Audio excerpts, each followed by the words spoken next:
Saudara-saudari terkasih, apakah saudara sudah memulai hari ini dengan penuh sukacita dan punya niat untuk berbuat baik meskipun kecil?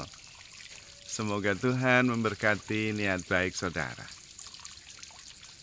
Kalau kita mau meringkas seluruh ajaran spiritual dari ribuan tahun yang lalu, dari berbagai tradisi agama, maka sebetulnya dapat dirumuskan dalam satu kalimat sederhana, yaitu bahwa diri kita ini, kodrat kita yang sejati, jati diri kita yang sejati adalah kasih, damai, sukacita, dan syukur.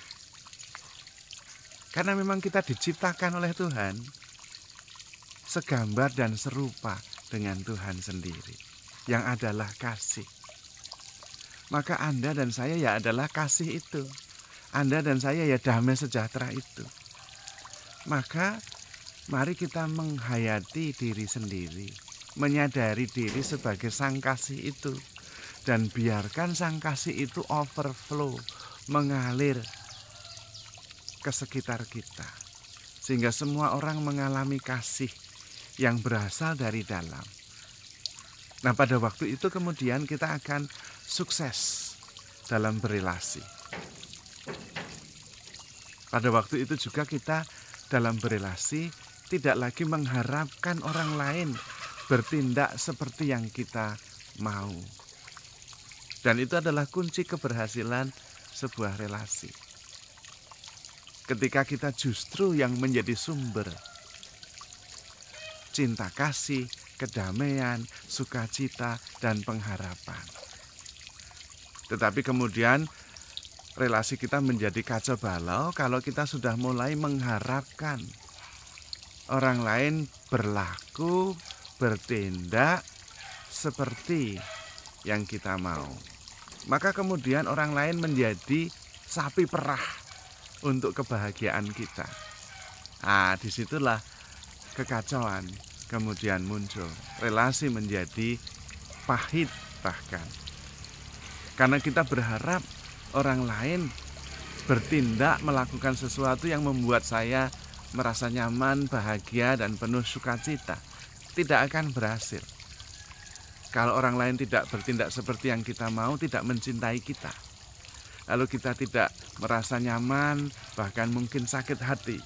Ya sudah, relasi kita kacau balau. Tetapi kalau kita sadar bahwa diri kita itu adalah sang kasih itu sendiri, sang damai itu sendiri, yang kemudian tidak bisa menjadi kebencian, tidak bisa menjadi sakit hati. Kasih ya tetap kasih.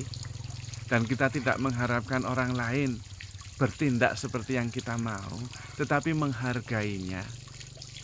Dan bahkan memberikan diri supaya pribadi-pribadi di sekitar kita itu menjadi versi terbaiknya masing-masing. Nah, di situ relasi justru menjadi begitu erat. Karena memang relasi itu mempunyai 3 tahapan. Relasi yang pertama adalah pemberian informasi, memberikan informasi dan juga keterlibatan. Tetapi itu pada langkah awal. Dalam sebuah relasi yang mendalam bukan hanya informasi yang diberikan, tapi juga perasaan. Itu juga diberikan. Dan kemudian relasinya menjadi lebih erat dan mendalam karena terjadi relasi emosional.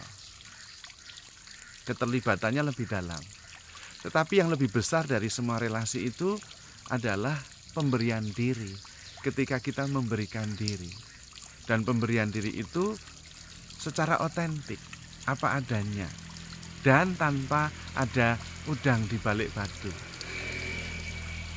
Tidak mempunyai pengharapan apa-apa, tetapi sungguh-sungguh murni memberikan diri dengan maksud supaya pribadi-pribadi yang menerima pemberian diri kita bertumbuh menjadi pribadi-pribadi yang terbaik versi mereka masing-masing. Di situ ada respect. Di situ ada cinta yang mengalir, ada cinta yang tanpa pamrih.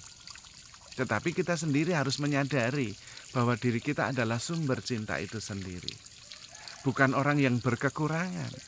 Kalau kita sendiri berkekurangan, kita tidak bisa memberi. Nemo dat quod non habet. Kita tidak bisa memberi apa yang kita sendiri tidak punya. Maka penting sekali menyadari siapa diri kita yang sebenarnya. Kitalah sang cinta itu. Kitalah sang kedamaian itu. Yang kemudian kita bagikan sebagai cahaya yang menerangi langkah setiap orang di sekitar kita. Dan itulah ringkasan seluruh ajaran spiritualitas dari zaman kapan-kapan, dari tradisi agama apapun. Karena Tuhan sendiri juga memberikan diri sepenuhnya. Dan Tuhan sendiri adalah kasih itu sendiri. Dia tidak bisa menyangkal dirinya. Kita membenci, kita tidak mengakui Tuhan, Tuhan tetap adalah kasih. Tidak bisa kemudian menjadi kebencian. Sama halnya dengan diri kita. Kalau kita sudah menerima diri, menyadari diri bahwa kita adalah sang kasih itu sendiri, maka kita akan tetap kasih. Tidak tergantung orang di sekitar kita. Dan karena itu kita tidak mengharapkan apa-apa. Seperti sang surya menyinari dunia.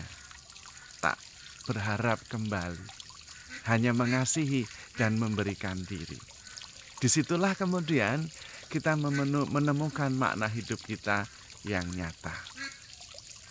Maka saudara-saudari terkasih, penting kita justru sering-sering mengenali diri, menerima diri, dan menyadari diri sebagai kasih, sebagai kedamaian, sebagaimana dahulu Tuhan menciptakan kita.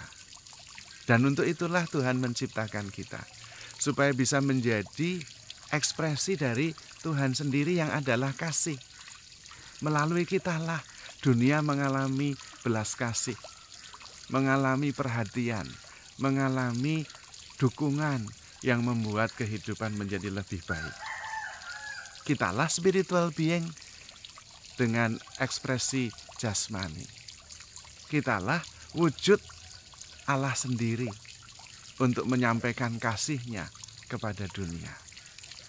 Dan karena itu, dulu dalam tradisi Jawa, orang tua disebut Gusti Allah Katon. Artinya Allah yang kelihatan. Karena orang tua kita lah yang menjadi cermin dan wujud kasih Allah sendiri.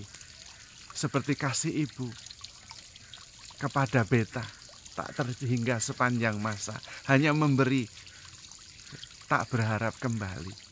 Dan itulah potensi yang mungkin kita wujudkan, yaitu menjadi ekspresi cinta Tuhan sendiri, yang menjadi sumber kebahagiaan, sumber harapan bagi sesama.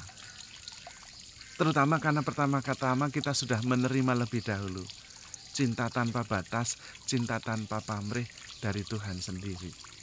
Dan kemudian kita bisa membagikan kepada sesama kita. Maka saudara-saudari terkasih, handle yourself with care because you are loved. Tuhan memberkati.